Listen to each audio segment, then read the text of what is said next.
Storm 5 alert continues as we head into the evening hours tonight. It has just been a tough setup for storm systems through this Thanksgiving holiday.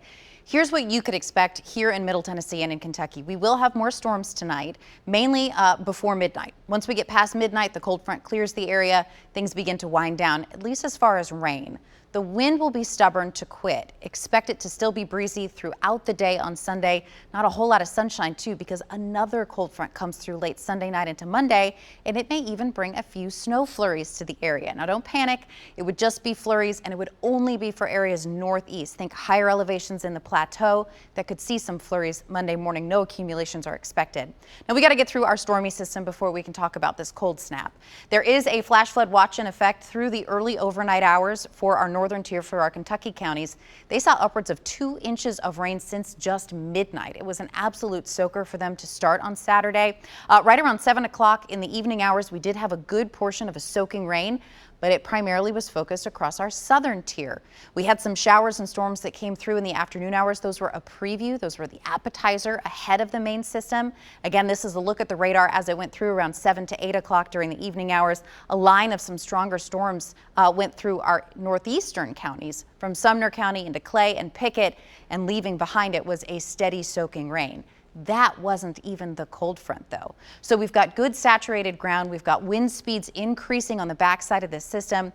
As that front works closer to us, we will see some additional development near the Mississippi River in the overnight hours. Large, complex system. We've been talking about it all week. It brought snow, significant amounts of snow, upwards of to Nebraska, parts of Kansas, areas north. Here, it's been much more spring-like in its setup. Despite the fact that we had rain around, we made it into the 60s in some spots today. It was a warmer day compared to where we were on Thanksgiving.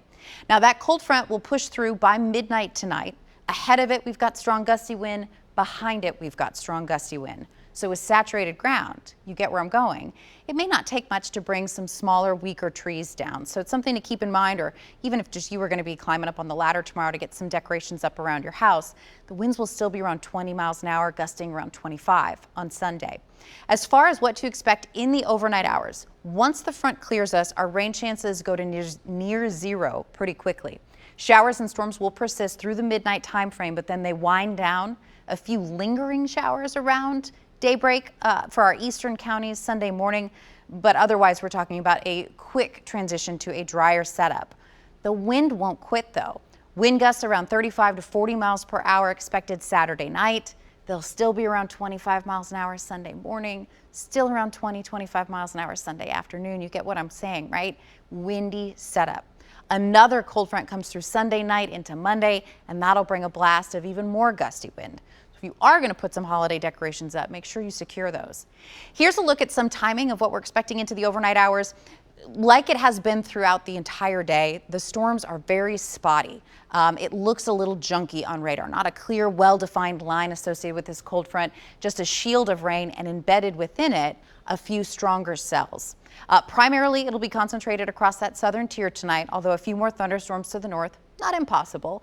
There's more energy in the southern half, though, so that's where thunderstorms would be more likely. Timing is before midnight. Once we get after midnight, everything winds down pretty quickly, and then we're just left with a very windy setup to end our holiday weekend. And as I mentioned, not impossible, we could see a flurry or two Sunday night into Monday. Clearly, the ground's wet. It was also quite warm today, relative standards, so we're not expecting much to stick. This would really be an at-best case scenario for those that like wintry weather, is that we could have a dusting in some of our higher elevations Monday morning. Of bigger note is just to prepare for the cold snap that comes with it. Temperatures will struggle into the low 40s on Monday, and then they'll tumble down into the 20s by Tuesday morning. So a real cold snap as we all get back to reality after our holiday week.